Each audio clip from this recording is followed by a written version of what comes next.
If you do it right, and this is where, hey, if you don't believe in Avila, I get it. I don't know that I do. But doing the Fulmer deal correctly could shave 2 years off a rebuild. You know, the Cubs have, depending on what you read, 3 or 4 top 100 prospects. They also have a guy like Schwarber, who's not a prospect yet, he's down in the minors. And they also have the financial wherewithal to maybe take a bad contract with it. You know, if you can get a couple of those guys, major league ready guys like Ian Happ are major league ready. Schwarber, major league ready. You know, you get one of these immovable deals with no salary offset. To me, I would listen. And I understand Fulmer's under control for a long time, as much as 5 years. Now, I would guess you will pay him before the end of that. And the arbitration, by the way, will get very expensive. Michael Fulmer would set arbitration records. It's not like he's going to be some massive discount as the arbitration rounds go 1, 2, 3, 4. But my point to you is, are you willing to engage in those conversations? 248-539-9797. Now, I don't believe Al Avila has the chops to do it. That's an opinion. That's not some kind of amazing scoop or anything. I just don't. Look, if Dave Dombrowski were still the general manager, I didn't like how Dombrowski never could put a pen together. I didn't like how Dombrowski made brash comments. But understand, Dombrowski made deals and won those deals. He really, really did. He was a very good trader. He's known around league circles as a very good dealer. Maybe I would feel even more comfortable. But I'm at a point with this team that if you don't make that type of seismic move, the rebuild will be very, very painful. You know, getting rid of here's what I would argue. JD, Avila, Justin Wilson, you could trade all of them. And all three of those guys, it wouldn't approach the return that Fulmer would get you. I mean, under a realistic proposition, Fulmer would be the most valuable asset to be dealt, league-wide. You know, you saw last year when it's the right guy, you know, what the Yankees got for Andrew Miller, what the Yankees got for Chapman. You know, it can be done.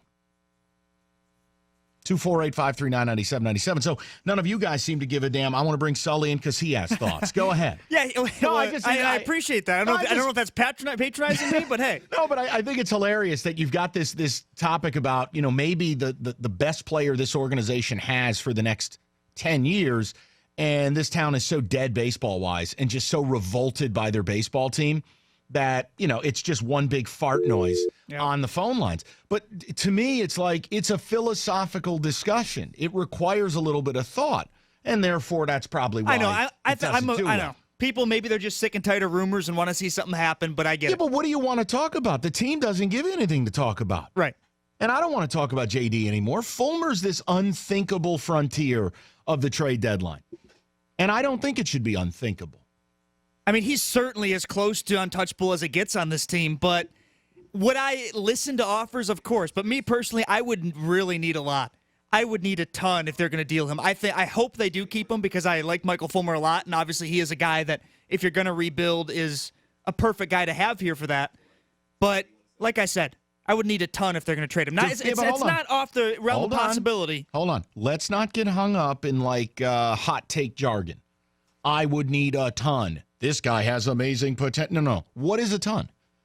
Define what you would need. Like if I say to you they have three of their top 4, 3 of their top 5. I don't know, 3 of their top 5 to top 10 prospects, I would say. That's a big margin now. I think that's a lot. I think you need to come away with 3 of their top 5. Oh yeah, and I think if they can do that, I would do it. And they got to take a bad deal. That would be a lot to me, though. Okay. Yes, 3 of their top prospects, of course. If you could do that, and you believe it could, like for instance, just projecting positionally, you know, you grab a Happ middle infield, you grab a Schwarber, there's a first base DH type guy. Maybe you grab, I know they got a right-handed pitcher. I forget his. I think it's Dylan Chase. Okay, well now we got those 3. Then we're getting rid of a bad deal. Fiscally getting this thing where it needs to be. Is that enough? Because what's the value? Okay, let's say Fulmer's here through this rebuild. What's the value? What do you get? Your farm system is still bereft of talent. Right, and I'd rather have 3 young, good prospects to rebuild with than 1 very good pitcher. Who goes out every 5th day in front of an empty ballpark on a team that has no chance to win. Yeah, and when you ask specifically, I would say that, yes, specifically I would need a 3-for-1 type deal with 3 of their top 5 to 7 prospects, I would say.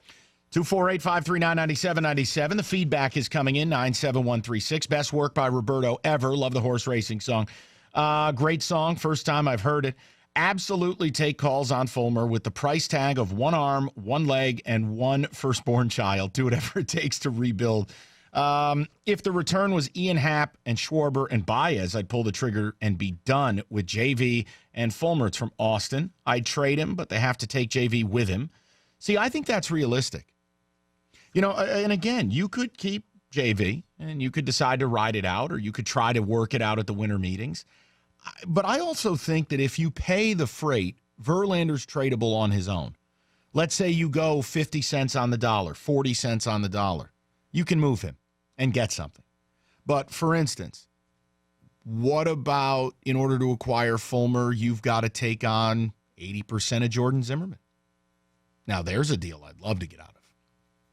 I'm just trying to think outside the box and find ways for this rebuild to go a lot quicker than it would currently take. Here's the thing. People talk about how great Mike Trout is. And now you better be careful. No, I'm just making careful with what you say to me. No, I'm just making a point here. He's so great. That's my Jesus. Wonderful player, and yet they still don't win. Correct. That could be the Tigers. Fulmer could be amazing. 100%. Pitch every game, could go 7 innings, 8 innings, and be amazing, and yet you don't win because you have nothing behind him. You have no hitting, you have no offense, have no other pitchers, no bullpen, and yet everyone's going to say, well, I want to keep Fulmer. No, why not consider it and get yourself something, trade Fulmer away? Let me give you another example. Look at the career of Felix Hernandez. I was going to bring him up. He had a wonderful career, but a lot of it was wasted on bad Mariner teams. There has to be a self-awareness about, okay, here's where we are and where we're headed. Right. And as great as this guy is, I think we all know, you could have Clayton Kershaw on a terrible team. You're still not doing anything. Exactly. I mean, like you just said, Felix Hernandez, they went out, okay, they still have him, and then they tried to put pieces around him by buying contracts or going to get Cano and everything and spending money the wrong way, and yet you still have nothing. Right. So why not start the rebuild properly, trade, get a bunch of pieces, and do it right? Right. And in the process, too, and like I said, if you were going to do it, get $20 million off your books. Yeah. It's not all going to happen at one time. And I, Gator, I heard him talk about it, and he goes, well, in 2 years, they'll have like $60 million coming off the books.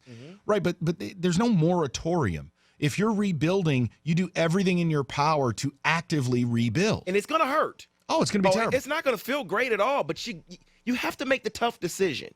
You really have to make the tough decision to restart, rebuild the right way. Right. That's what you got to do. Who said rebuilding would be easy or pleasurable? Right. It's not. And that's, again, it's the end of a 10-year run. It's a bloated payroll, a lot of untouchable deals, and no farm system. There's no one young who's on the way to help. Nor has there been for years. This has always been a major problem with this organization. That's the Dombrowski effect, and it was the Ilitch effect. Continually going for it, sacrificing draft position, compensatory picks, all that jazz, and really dealing whatever people you had as a part of a deal. And look, the bottom has fallen out. So if Fulmer represents the escape hatch, why would you limit tell me the reasons you wouldn't trade Fulmer? If a rebuild will take 3 to 4 years, here's what I'll argue. Then you're burning 3 to 4 years of prime. And by the time Fulmer is ready to sign, I got news for you. I know you guys are going to yell at me. I just hate signing pitchers that are approaching 30 to 6, 7, 8 year deals. And I know the Scherzer principle, and you're right. But none of those deals end up looking good. They end up looking like Verlander. And I know it's the business of it. I know that you sign and you pay the first 4 years, and you're going to do it because you'll deal with the last 3 to get the first 4. But I don't know when this team will be ready to win again. And if there's someone now willing to pay up to the tune of 2 or 3 top 100 guys, or 2 top 50 and a couple second line guys, I'm sorry, but you got to look at it. 248-539-9797. We got a couple of people who want to chat about it.